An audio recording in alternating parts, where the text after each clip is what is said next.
Mantra for the day. Be faster than your stupidest thoughts.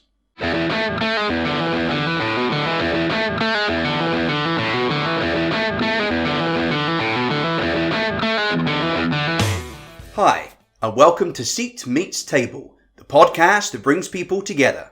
I am your host, Sam O'Hara-Childs, and in the seat today is vintage guru Callum Lyons. If you enjoyed today's interview, consider joining our Patreon for incredible bonus content, which is kind of like this, but much more outrageous and very funny.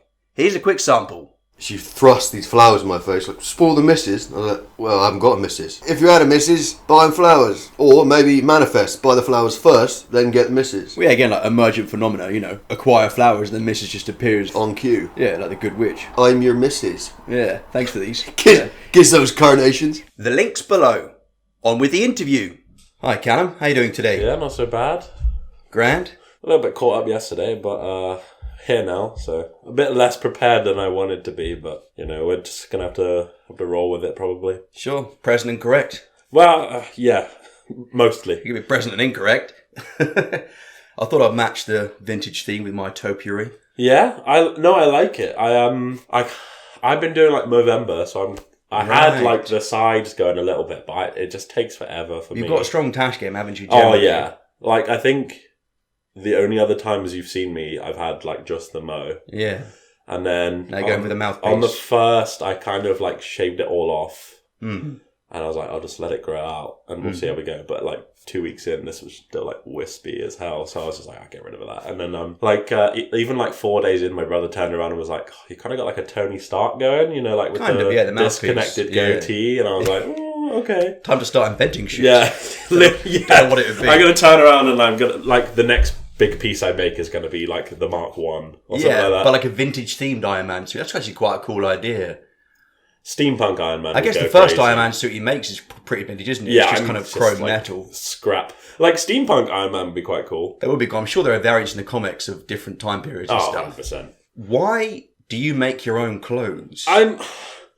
So I have made a few pieces, but I think mainly what I'm kind of focusing on at the minute is more just repairs and the odd bit of embroidery. Okay. I feel I'm more kind of doing improvements.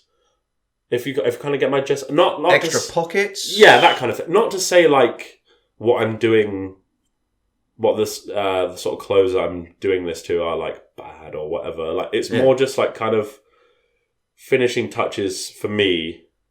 One I started recently was there was a shooting jacket that I've had for a while, and it's a bit tired, it's a bit tatty, and it's very thin.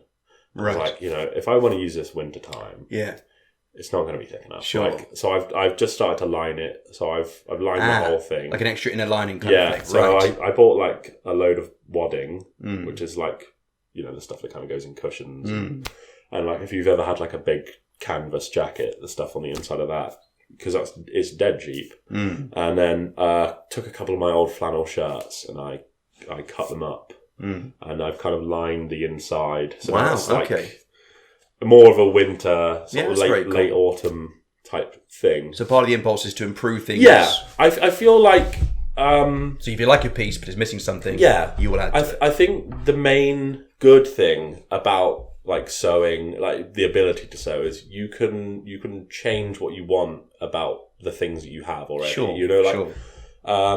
Loads of pairs of trousers that I have, work trousers, I've gone through the knees or something like that, and I've just stitched before I properly sat down and figured out how to sew. It's just a quick fix. I'll just stick an iron-on patch on that, and it looks awful. Sheet metal. Yeah, it just doesn't look good, does it? Sure.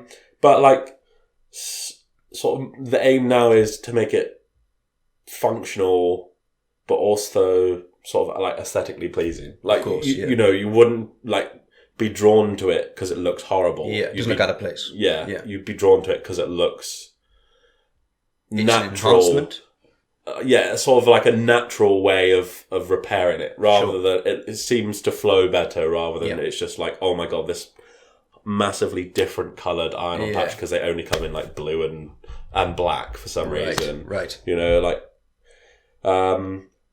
Is the satisfaction you get? Yeah. I Oh my god, suppose, the sense of satisfaction is a big part. You know, it really, it's like a real sense of achievement when you finish a piece. You know, I'm sure like anyone who's ever made anything for a hobby could sort of say very similar things.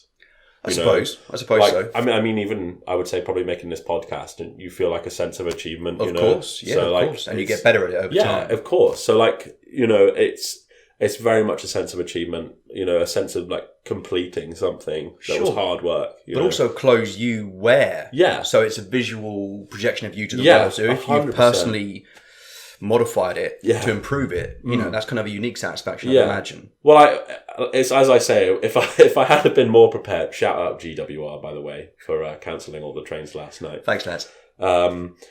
If I had managed to go home yesterday, I would have bought in a couple of pieces, but I'm sure I can just like send you some pictures. Sure, I can put them over the video. You know, I've done loads of trousers, because trousers are, you know, it's real easy to like go through a knee, or of course, blow a crotch out, or you know, we've all done it. Like we've all fleeing the tried. place, it happens. We've all tried to like do the splits in the world's tightest pair of trousers. Yeah, exactly. You know, and I, you know, through various jobs have sort of accumulated items of clothing that are like not really sentimental, but like, you know, good, hard wearing, you know, lasting clothes, and like they've got the odd hole in. And I was like, you know what, screw it, I'll just start repairing them properly. Sure. You know, and it's kind of led me to this now, where I'm now, you know, now I've got like a sewing machine, and I'll like sit and work on my lunch break, or I'll do stuff at home, you know, if I've got free time. Well, part of it's surely the means of transformation, as in you can do it. I feel like, you know, and I say this to everyone that comes into work, and like when I'm on my break, I don't like leave the shop or anything. I kind of just sit behind the desk and chill out for like half an hour. And I'll sit and sew, and people come up to me and go, "Oh, that's really cool. That must be so intricate and hard." I'm like, it's really not. It's just like a set. Not once you get the hang of it, yeah. It's the best way I can describe it is it's just a set of straight lines. Yeah. You know, a lot of what I do is very geometric. You know, lots of repeating patterns. So the I'd say the hardest thing about it really is kind of just putting the needle, like, and patience, perhaps. Yeah, patience. Yeah, but at the same time, you can always come back to it. You know, you don't have to just finish it in one sitting. And I think that's the main thing for me, because where I used to be like, oh, I need to get this done. Now I'm kind of like, I'm so ancient. I'm 22. You know, I'm you know, in my old age, I've really mellowed out. You know, so I'm kind of specializing in sort of traditional Japanese mending technique called sashiko. Okay. Which is like, it's very traditional. It was really sort of common, sort of pre World War II, like all over Japan, especially in the countryside. And the sort of main part of it is instead of using one like length of thread, you're doubling the thread over and tying a knot at one end. So you've basically got the needle, the knot, and like two lengths of thread. So it's kind of like almost double wide. Right. And it really helps like trap in air, which is why it was so common. It's kind of like double glazing for clothes. Yeah, sort of? Kind of. It's really good at making like small air pockets in layers of fabric. Interesting. Sort of to better insulate you. You know, with like classic examples are like winter coats in Japan, you know. Sort of what could start off as like a summer coat, very thin. It's more just for like keeping rain off, whatever. Easily transformed into like a very warm winter coat just by putting another layer of fabric on the back and stitching through both sides to make these small pockets. Sure. It's really quite fascinating how it works. And I just picked it up one time and I was like, oh, maybe I'll just give this a go. And I've been like obsessed ever since, you know. It's definitely like a sense of achievement. More, you know, more freedom to choose what your clothes look like for me. And also how they can be practical, as in should they? I feel like the main thing of repairing is it should be practical. So what's the first thing you notice in someone's style? There's kind of like a list for me. It's like, I would say like fit. So like comfort is the kind of most important. Does someone look comfortable in their clothing? You know, like right. And then As in comfortable in their own skin and also physically comfortable. Yeah, so like a bit of both. Like, do they feel comfortable wearing it? And then, in both senses of the word, like, do they feel like they look out of place, and like, is it like too tight, too loose, whatever? Sure. I think the main thing is fit. Like, you know, when you see people going around with like suit trousers and they're like 4 inches above their ankle or whatever, and it looks a bit like half-assed. Yeah. You know, I think fit is important, and then like color choices, texture is also quite important. People kind of neglect texture. Texture of the fabric. A bit of both. So it's when we're talking about like texture with fabrics, it's kind of like how it's interacting with you and also things around you. So like drape almost is kind of coming under texture. Like what's drape? So like, you know, when you see like those pictures of those men in the 1930s, they're wearing like really nice long high-waisted trousers and they're hanging really nicely over their shoes, and they've got like a little bit of crinkling at the end, and it's not too crazy. So that's like drape. So like how they're sort of interacting with other things that you're wearing as well. Okay. So that's kind of what the sort of big three, you know, and then there's like minor things like, I don't want to be like really judgy when I say this, but you can like gain a lot of information from someone by looking at how they dress.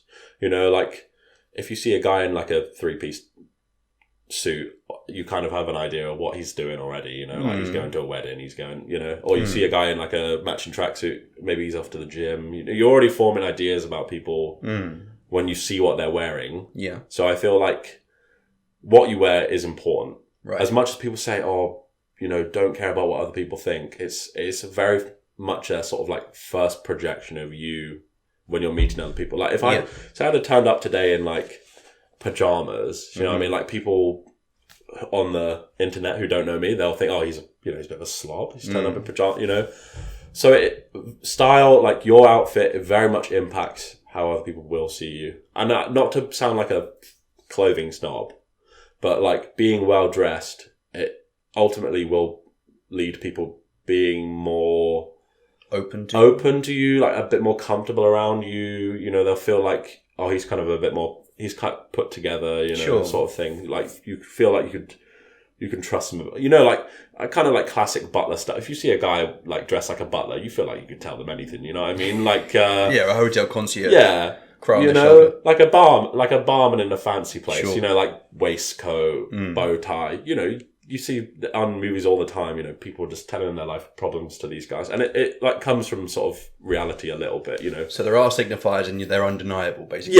Yeah. Like it is unavoidable. To deny them would be naive or foolish. Like, you know, I don't really feel like I could expand on that anymore. Like it's pretty much face value, you know, like it's like if you're well dressed, you know, and that doesn't necessarily mean like suit and tie. Like if the outfit works, you look put together. Yeah, it's bespoke to the individual, isn't it? You know, if it works for them. People will pick up on that. Yeah. You know, whereas like if you're like just like chucking things together and it doesn't look right, you know, you're wearing like a massively oversized top and the world's skinniest trousers. Yeah. You know, people think like, oh, okay, what's going on here? You know, it is just unavoidable, unfortunately, but.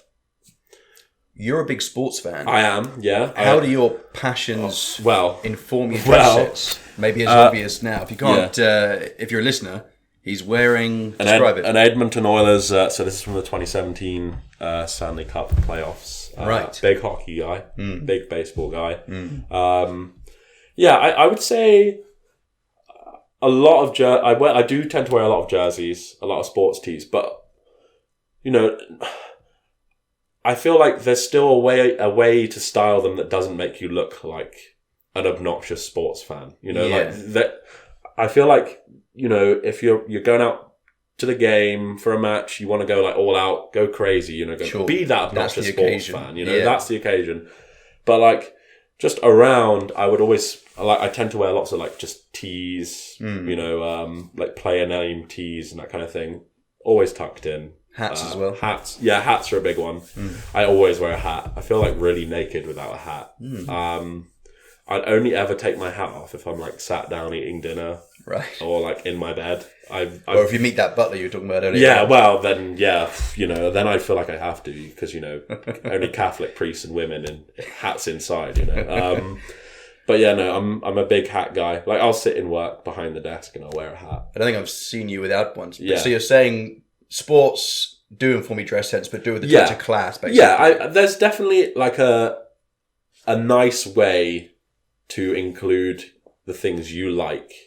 Like, as much as it annoys me to say the word, there was sort of like a fashion trend a little while ago called bloke core. Did you ever hear of that? I've heard of it, yeah. Yeah, so it's basically kind of like the sort of Gen Z answer to like football shirt and, like dad fits, like football shirt, jeans, nice pair of shoes. And I feel like as much as it was kind of like very just mainstream then, it's kind of like the right idea in a sense. Like, you're wearing a nice shirt, you tucked it in, you got a good pair of trousers on that actually fit, nice pair of shoes. It's the sort of other side of the coin to like late 2000s like chav, like tracksuit bottoms. So dress normally shirt. But tastefully, basically. Yeah. I think there's always like something you can do to just make it all come together a bit better. Like tuck your shirt in, wear a belt. That really annoys me when people like tuck their shirt in or like don't tuck their shirt in or wearing a pair of jeans and they like don't wear a belt and then things just kind of hang off a bit wrong. Like it's meant to sort of the drape is wrong. Yeah, they're meant to sit around your waist quite snug. If you're wearing a pair of trousers and they're fitting around you without a belt, like and they're snug already, they're probably too tight. You're probably going to sit down and rip something. Sure. So like it. And then come to you for the repair. Yeah, well, I mean, wear pairs of trousers without belts, guys. But yeah, no, I feel like that's kind of the main way to like add your kind of own personal flair to your outfits. Like, these hats for the baseball team, they're not like the most flashy hats in the world. They're just quite simple. It's But also it's a certain style of hat. It's a sports style. Yeah, well, definitely. Well, a baseball cap, if you will. But it's not a trucker cap, is it? No. It's still tight to the head. These are kind of like pretty common over here. They're not like fitted, but they have like elastic in them to try and keep them on your head a bit better. But it suggests off-duty baseball player could throw a ball for the job of a hat. Yeah, maybe if my elbow wasn't so painful and I warmed up a bit. But yeah, no. It's almost just the little things. If you want to attention to detail. Yeah, definitely. I mean, a lot of the time as well, and I think we were talking about this the last time you came into the shop. If you see a guy wearing a Yankees cap in the UK, you almost guarantee he's not a baseball guy.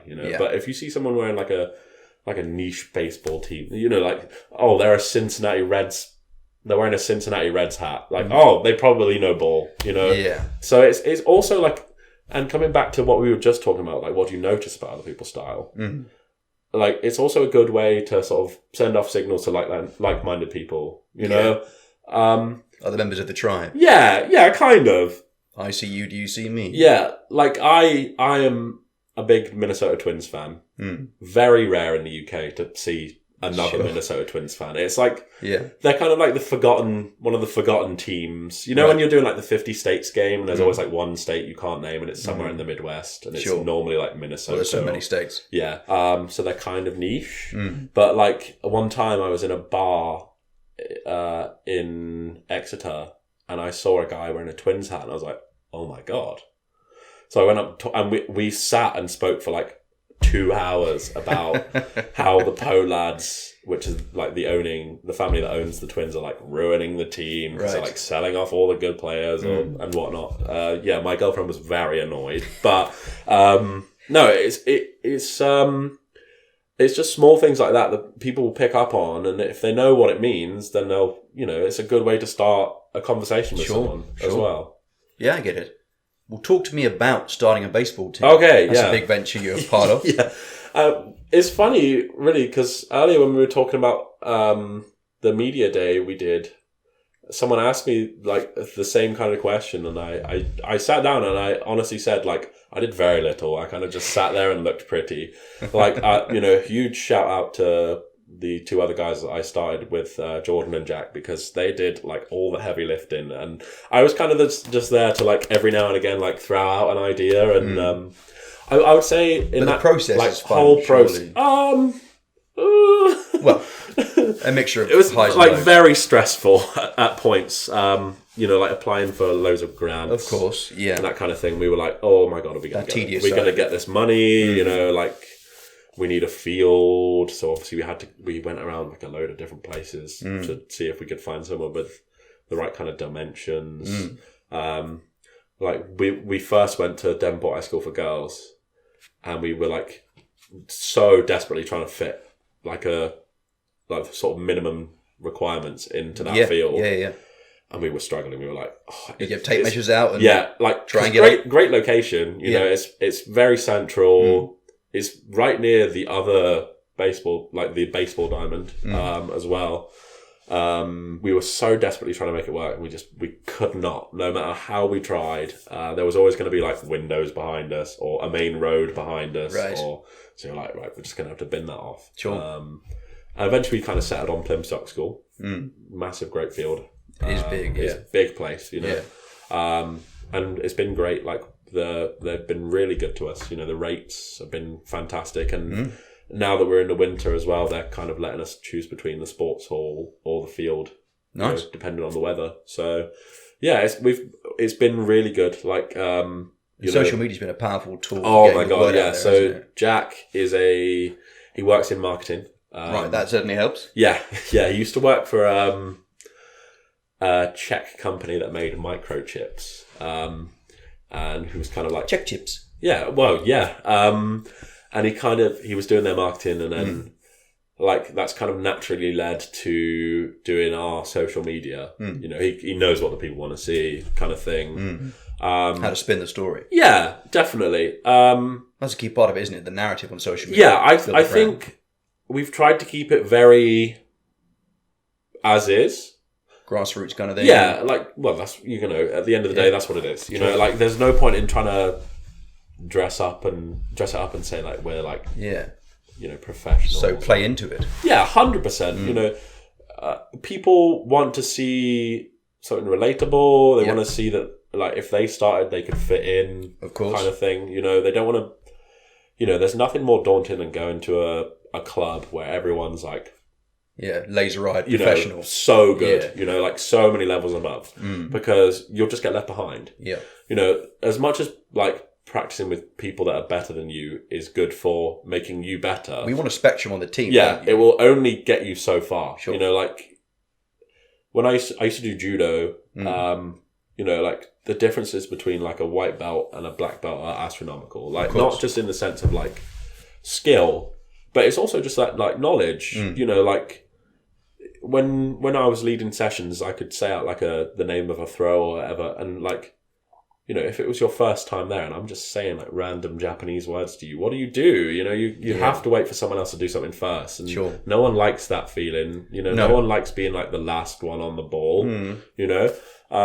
So yeah, it's definitely been good to try and show everyone that we can sort of accommodate for all levels. We've got guys that have played for decades. We've got guys that have played for 6 months. My mum plays. Nice. So it's very much a very wide range in terms of people that come along, and satisfying. Yeah, I mean, I love it. Sounds immensely satisfying. I love playing baseball. I don't think there's a sport I've stuck with as long as baseball. When I was a kid, it was kind of like, my parents would very much try and get me to try lots of different things, and I for a little while, like I played rugby. And then I did judo for about 8 years. And now, like, when I was 16, I started going along to baseball, and I fell in love completely. It's so, because, and I know one of the other questions is about this as well. Like, there's a lot to think about, but at the same time, when you're doing it, and you know what you're doing, you don't have to think about it at all. You know, you kind of just, you're there. Well, that's onto the question. Is you said before that baseball is primal. Yes. Especially more than, say, cricket. Yeah. How is it primal? I feel like... That instinctual level you're talking about? Yeah, it's definitely a bit more just do. The speed of it? Yeah. Yeah. So when we had a couple of cricket guys come along, actually, because we've got a partnership with Tavistock Cricket Club. And they came along, and I was trying to explain the sort of differences between throwing and catching in baseball and throwing and catching in cricket. Because obviously in cricket, no gloves. The idea is to try and throw the ball in such a way that people can like cushion it with both their hands. Yeah. You kind of want like a bit of an arc on it. In baseball, the idea is just to launch it as hard as you can. Direct, someone. yeah. They've got a glove on their hand. Yeah. If they don't catch it, it's their own fault. Sure. Kind of thing. It's very much like... I think in a way, like the differences between baseball and cricket are very much like the differences between the UK and the US. Interesting. I feel like cricket is a bit more... Reserved, refined? Yeah, slow. yeah. Cricket has its moments, you know. I like watching cricket, you know. It has its like moments of action. But I feel like the thing is, with cricket, you can go for a long time with sort of very little happening. You can. Whereas in baseball, it's almost like shrunk down to sort of fit that like more American mentality, like something needs to be happening all the time. Yeah, compact, supercharged version of it. 100%. Right. You know, there's only 3 strikes in an at-bat, and then you're out. Whereas in cricket, you just keep going. Yeah. You know? You know, there's Until a reason, the sun comes down. There's a reason people get centuries in cricket and not in baseball. You know, there's a reason people will hit 100 runs in cricket very easily, and 100 home runs or whatever in baseball is very difficult. Yeah. It's they're very much opposites of each other. You know, like when we're talking about cricket, you know, an out in cricket is like very rare play. You know, you only get 10 of them. You know, whereas in baseball, outs happen all the time. There's 27 in a game. Each team has 27. You know, you'll see them all the time. So the directness, almost like wired to the lizard brain kind of thing. Yeah, speed, 100%. Like go. It's so fast paced, and people will look at baseball and say, "Oh, it's boring." You know, it's real slow. But I feel like as bat and ball sports go, it's very fast paced. Yeah, you know? I think so. From what I know of it. You know, there's guys throwing hundreds of miles an hour and stuff like that. It's very like, oh my god, look at that. It's or a like, pitch battle, isn't it? Yeah. Every time. Like, look at how far that pitch moved. You know, like it's stuff like that. It's like, it's very measurable, you know, as well, which the Americans love. The stats and the Yeah, data. the stats, like... I'm like stats. I'm like deep into baseball stats. Nice. In baseball, they just keep inventing new things to track to like try and compare players from different eras. Like, have you ever heard of ERA? No. So that's earned runs allowed. So it's like a pitcher stat. Like how many, like on average, if a pitcher pitched 9 innings, how many runs would they allow in a game?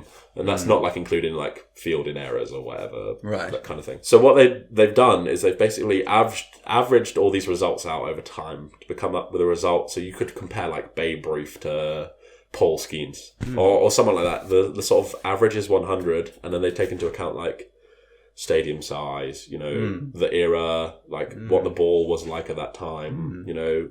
Well, on a different tack, what's your purpose in joining the army? Okay, I've always wanted to join the army for like a very long time. Like sort of probably about since I was like 14. Okay. And when I was at sort of school and heading into sixth form, and people were asking, you know, teachers were asking like, oh, you know, where are you going to be going to university? I was kind of like, I don't really think I want to go. I kind of think I just want to join the army and right. And do you know what spurred the drive initially? Family in it? No, not at all. Saw a film and thought, I don't know. It's funny you mentioned that actually, because I did watch this comedy series a long time ago called Bluestone 4-2. Yeah. Have you ever seen it? Yeah. Yeah. Oh my god, it's hilarious. It's so funny.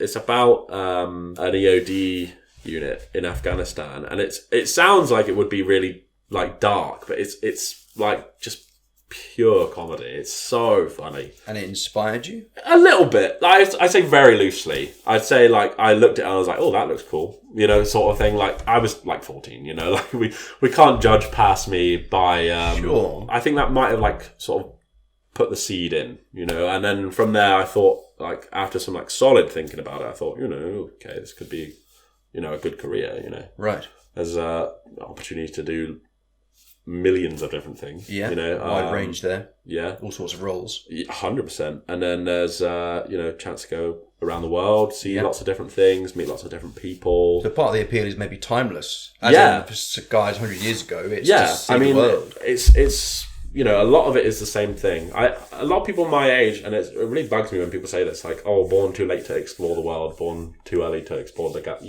You ever heard that one? I've heard it. You can still go out and like see things. Yeah, the like, world's there. The stuff hasn't just vanished because someone's already seen it. Yeah. You know, like there's still stuff to see and Go do. and see it for yourself. Why would you not want to do it? You know. Well, part of that's maybe just an excuse. Like, Yeah. I'll just stay here, thank you. Yeah, like I've always really wanted to travel, and I've tried to where I can. You know, it's not always possible in this modern world. Unfortunately, there's a lot of things to do, like working. You know, but yeah. Stats. Well, oh my god, it takes up all my time, and sewing, of course, you know. Sure. But yeah, no, I that's a big part of it for me, and also, you know, chance to get some qualifications, you know. Well looked after as well. Yeah, lots of benefits. Although some people would probably some people that are in would probably disagree and say there aren't enough. Sure. But I think looking from outside, at the minute, for me, it seems like the sort of the big good move. Is there a moral purpose to defend the weak, to protect the nation, But see, the thing is, like people to be part of the history? You know, the history of the armed forces. Yeah, I'd say there's a lot of historical element. Sure. I'd say moral grounds wise, you kind of could take that either way, really. You know, like Okay. I don't know if you've seen recently, but there's been a lot of hoo-ha in Westminster about like the Northern Ireland bills and how veterans are being treated. You know, so I'd say you could kind of take that either way. You know, for me, it's not such a big deal because what I ultimately want to do is be an engineer specialist. Right. So, like, you know, dig hole, Sure. build bridge kind of thing. And there is like a huge humanitarian element of that. You know, a lot of what the army does is humanitarian stuff. Making a difference. Improving infrastructure in places. But you also can't ignore some of the other things, you know, in times gone by that they have been responsible for, which, you know, is ultimately a product of its time. You know, like colonization efforts and that kind of thing. You know, the world was going that way. You know, everyone was kind of doing that. Well, yeah, you won't be doing that. No, exactly. It's important to kind of acknowledge that, but at the same time, it doesn't really impact my sort of Well, no, you live justification. in the here and now. Yeah, you know, it doesn't really impact my justification for joining the army. You know, like. We're talking of living in the here and now, as opposed to perhaps the now and then. Do you ever think you were born in the wrong time? Say with your attraction to vintage things, I know, say with the army, then the history of things like that. Have you thought that before? Reflected on yourself? I'd say yes and no. Okay. Like, I feel like if I was to be born in a different time, it would have been like 20 years ago. Like, not... You know what I mean? Recent past. Yeah, not like, I don't want to die of dysentery or nothing like that, you know? I don't want to go back to like Victorian England and get cholera and just pop my clock. Yeah, you know? time machine and the first day you dysentery and die. Yeah, you know, it wouldn't be very good. Yeah. But a lot of people say that I come across as a lot older than I actually am. I kind of give off like old man vibes, which I'll take, you know. What maybe are that's those just vibes? maybe it's just maturity. Maybe they're just immature and I'm not, you know. But The people saying it are kids. yeah. I went to a crash. They said you're like an old man. Thanks, Yeah. kids. I'm mature. Yeah, I think like maybe sort of born in the late 70s at a push. You know what I mean? Like, Why do you have that feeling? I just feel like any earlier, and I just maybe it's because having, you know, been born when I was and living in the now, and like say I had like no knowledge of that. Say like you said, like time machine, go back. You know, I wouldn't want to go back too far. You know, or everything that I have and known is like here and now. So wouldn't want it too far back. But like maybe if I had nothing like going back, like it was just start completely afresh, then maybe like a bit early on. Like maybe I could do like the 50s or something like that. But I don't know. I don't think I would go back too far, if at all, really. Sure. Why do you feel... I'm not talking about going further back. Why, when you say 20 years, why do you feel older than you are? Is it the appeal of things in times past? Is it confusion of things today? Is it a resonance with things from the past? I think definitely a resonance. Like, you know, there's just so much cool shit that isn't really around anymore. Such as... Oh my God. What particular things? Types of clothing, styles? Yeah, types of clothes. Cars. Oh my God, I'm a big one for like 90s, like JDM cars. That's part of it, is the hallmarks of that period. There's some of the general vibe. Okay, so more of a carefree... Yeah, I think everything kind of seemed a bit more relaxed. Right. You know, and I think that's ultimately what appeals to me. Like, is that your approach to life, would you say? Oh yeah, I'm very laid back. Right, so your attitude maybe resonates more with that time period. Yeah, I feel like you go too far back and everything like becomes sort of a bit more rigid again. You know, I feel like the 90s, maybe the early 2000s were kind of like very chill. I think it was a good time, and I lived through it. They called it the end of history because it was, compared to times before and since, relatively peaceful. Yeah. And relaxed. Yeah, 100%. You know, obviously not having lived through it, I can kind of only listen to what other people tell me about it. But yeah, I would definitely say that I would kind of more resonate with that kind of lifestyle. Or maybe like I just need to live in the south of France and just retire and do nothing, you know. Dress like a peasant, grow wine, repair clothes, count your stats. Yeah. I've played baseball on a vineyard, you know, kind of thing. Yeah, that'd be quite good. Yeah, the local guys. Yeah, well, I'm sure I could get the French people involved, you know. Le baseball. Yeah, well, they'd love it, you know. Like when they're not cycling, they'll just because they could do cycling baseball. Oh my God, cycle ball. That would be terrifying. That would be primal. Now that would be primal. It would be terrifying. Well, talking of people navigating the world, how would you advise someone to develop a style in terms of body type, their passions? Could be sites or influences to follow, etc. Yeah, I mean, I think the thing is, a lot of people might feel like they're stuck in a rut. You know, they do what other people do, and it doesn't always necessarily work for them.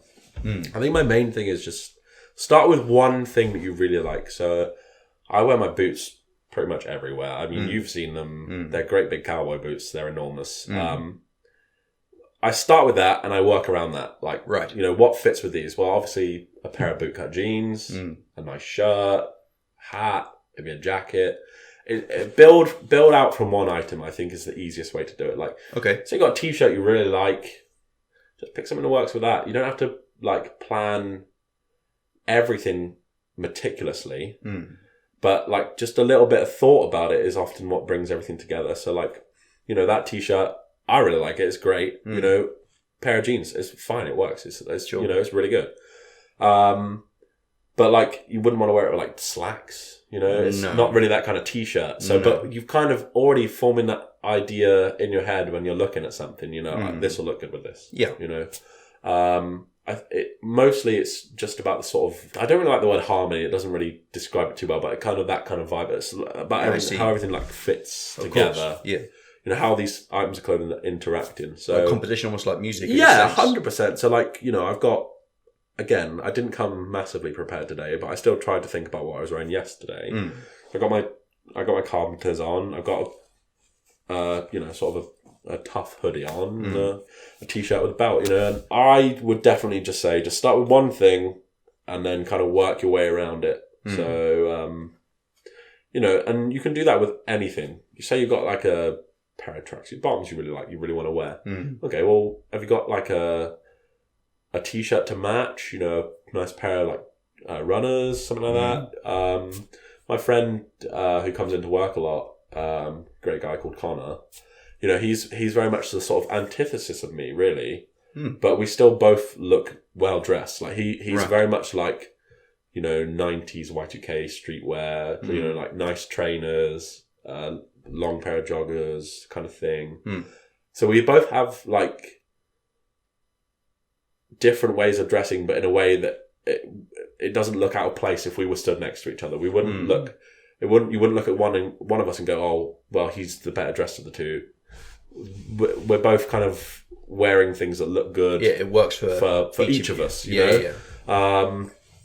You know, like I could kick about in a cowboy hat, and he could kick about in a skull cap and his tracksuit set, and my jeans and boots, and we'd still look good. You know, it wouldn't be like you wouldn't like look at us and go, "Oh, well, they both seem out of place stood next to each other." You know, so yeah, definitely just start with one thing and just build up around it, and then the sort of the other one I would say is like make your outfit interesting. So don't just like stick to black, and this is something else we're going to come on to soon. I'm going to have a proper rant about this. Okay, you ever heard of Beau Brummel? Yeah. Yeah. Okay, so he's kind of like designated as the sort of inventor of the modern dress suit. You know, like boring, so boring. You know, like it's like I said, when we come onto this properly, because you look identical, like off a factory, rail, 100%. You know, like people could, you know, even if everyone wore a tailored suit, if it was like only black, brown, grey, and navy that they wore, it'd be so boring. You know, I prefer coloured suits, exactly, burgundy or indigo, things like that. Yeah, you know, the whole thing. So, like I have a sort of mantra. You know, if your outfit's not interesting by colour, make it interesting by shape. Right. So, you know, like how things fit. You know, we were talking about drape earlier. Like how they fit over your shoes, how the t-shirt fits, whatever. Over your frame, etc. Yeah. And then if it's not interesting by shape, make it interesting by texture. So, you know, like different materials. Because, you know, imagine wearing like a one-piece suit of like all canvas. It'd be boring, you know, even if... and if it's not interesting by texture, make it interesting by colour. Right. You know, so different colours. Like I wear a lot of oranges, purples. I think not a lot of people wear purple. More people should wear purple. Purple's a really good colour. Yeah, I second that. Especially if you have like darker skin tones. Like a lot of people wear like black, grey, navy, and I think it just you kind of just get lost. It flattens things. Deadens things. Yeah, it like, you know, everyone wears that. Well, you're not standing out. Yeah, you know, like outfits should be interesting. You should personal. Yeah, 100% personal. You know, because when like we were talking about earlier, like it's your kind of first view of someone. Yeah, it's a statement. You know, if you see someone that's wearing the same thing as everyone else, they don't stand out. It's like a lot of lads these days. When I was at school, it was Chavs, Burberry, and so on and so forth, or Aquascutum. Now a lot of lads just wear the black gilets, Monterey, black that kind of tracksuits, thing, like and North it's like Face. a gang of 10 of them all dressed the same. Yeah, you know, and like, how do you tell each other apart? Well, yeah, that's you know, all the same skin fade haircuts. Yeah, that's quite funny. Like I feel like you know, if you want to wear that, that's great. But like, if you want people to it becomes uniform, doesn't it? Yeah, if you're all wearing it. Yeah, if you want sort of people to see you stand out individually. Yeah. And like form a perception of you that isn't just like, oh, you're like everyone else. Then you need to wear things that are interesting. I'm not saying like be like super flamboyant. You don't have to be super flamboyant if you don't want to be. You know, it really boils down to just making things interesting. Pick something you like and work from there. Yeah. So I feel like the problem I have at the minute, especially, you know, I see a lot of different people come into the shop. You know, there's like kind of. I went to Canada recently. I was talking to to a Canadian guy that I know about this, and I said, like, in the UK, I think unfortunately at the minute, like, there's like 4 types of women and 3 types of bloke. Okay, interesting. So, tell me. It's very like boiled down. Of course, you know, it's like a massively sweeping statement, but there's like go. So for men, there's like road men, and that's kind of like just tracksuits. You know, like what would be like in the early 2000s, like chavs, sure. You know, and people not necessarily like are chavvy, but if they, you know, they'll dress like that. It's more kind of like how just people dress. So there's chavs, there's like indie people, which is like, you know, you see them with like that's other people. Changed, surely. Yeah, that's like other people's work where you know, paint splatters, big baggy t-shirts. Yep. And then the third one is more just sort of like there's the only way I can describe it is like rugby boy. Kind of adjacent to bloke core almost, or yeah, but like fixated on rugby shirts. You know, like just sort of like quarter zips shirts, kind of thing. You know exactly what I'm talking about. Sure. You know, Gotcha. So there's like 3 kinds of blokes. That's and there's men. 4 kinds of women. So there's Right. also chav women, Yeah. indie women, Counterparts. goth women, Mm. and then there's like I call it rarcore, which Because is of like rah-rahs, posh. yeah. So it's like again like a really sweeping. Not worshippers of the sun god, but Yeah, like rah-rahs as in English posh people. It's like again a really sweeping statement. Of course. But they're kind of like the sort of they're like the female equivalent The of rugby, counterpart. of like rugby boys. Jack Wills, etc. Yeah. Crew. Yeah. Yeah, you know exactly what I'm talking about. And this is of a certain generation, like your generation? I think, or- yeah, people my age, Okay. definitely. I think, like, recently, a lot of people my age and some young people, like, you'll see them wearing, like, the sort of 90s baggy skater jeans. Yeah, you that said kind of thing. before they were back in fashion kind Yeah, they are, and, you know, it's good, but when everyone does it the becomes kind of, uniform like, again. the personal element is lost. Yeah, you yeah. know, It flattens the curve. I think what will happen, like what happens is basically just people just graduate from one thing to another. Of course. Straight through their lives, you know, like when I was a kid, yeah, of course I wore tracksuits. I was like 12, you know, everyone did it. And then you kind of move on to like the next sort of step, and like for me it was like polo shirts and jeans and that kind of thing. And then, and now I've sort of finally graduated to a point where I just kind of like I do my own thing. I put my own things together. You feel like yourself. Yeah. And you know, it does sort of come with age. You know, people eventually kind of just like, oh, I like wearing this. This is comfortable. Yeah. This like looks nice on me. And personal. Yeah. Yeah. The main thing for me is it's just individuality. You need to Right. sort of not be like, oh my god, everyone look at him. Doesn't he look stupid? But at the same time, you know, head should turn a little. You know, like I'm not saying like you want to be Attention the should center. be captured. Yeah, it should be like, oh, that looks nice. Sure. You know, there's nothing better than when you walk into a room and like you hear someone whisper a compliment about you. It's the greatest feeling in the world. Better than It an sounds insult. so narcissustic, but you know, Everyone enjoys it. Everyone enjoys a compliment. People could lie, but everyone enjoys it. Yeah, you know, I was out with my missus recently, and she was wearing a really nice dress, and a waitress comes over and says, "Oh, you've got a really nice dress on." You know, thank you. You know, and it kind of not to say it made a day, but you know, it's just such a thing. You know, like when you receive a compliment from a complete stranger. Yeah, it's like a small gift, isn't it? Yeah, it's like a really nice thing. So I like. course. Why would you not try? To evoke them? Yeah, I'm not saying like fish for compliments. Obviously, that's like weird. But like, don't like put no effort in. You know, the main thing I is get just you. effort. If you're trying, people will notice. You know, obviously you don't want to try too hard. Talking of that, perhaps trying too hard, and the rant you mentioned earlier, who is the best dressed man in history? Okay, all right. Do you So want to launch into SS rant? HMS rant, I should say. so You have a bone to pick? I do. Pick away. So Beau Brummel. Yes. He was an English socialite, died in like 1840. He was born in like 1789. It's kind of like given the title of father of the modern suit. You know, when you sort of think about like late 1700s, like gentlemen, you think like, oh, you know, outlandish shit. You know, like big ruffles. You know, burgundy, lots of like Monocle frock coat. yeah, you know, like breeches, that kind of thing. Stupid ass wig. Yeah, well, and that's the thing. Like, why wouldn't you like? But his kind of idea was, you know, things should be understated. You know, he was kind of like So modesty, refinement, reserve. Yeah, like you know, blacks, browns, greys, boring colours. and you say, you were saying you don't like it. No, people should wear color. You know, color that works for them. I feel like not everyone pulls off black. Not everyone pulls off grey, and to try and like fit everyone into that box. Yeah, the mould. It's just really boring, you know. Like, So you're saying his influence, Beau Brummel, has perhaps been overstated. yeah, I like.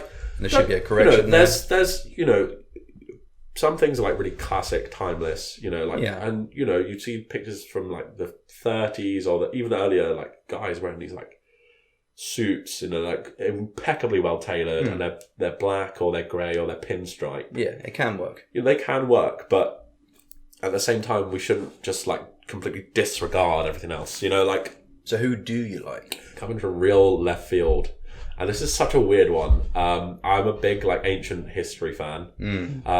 Caligula.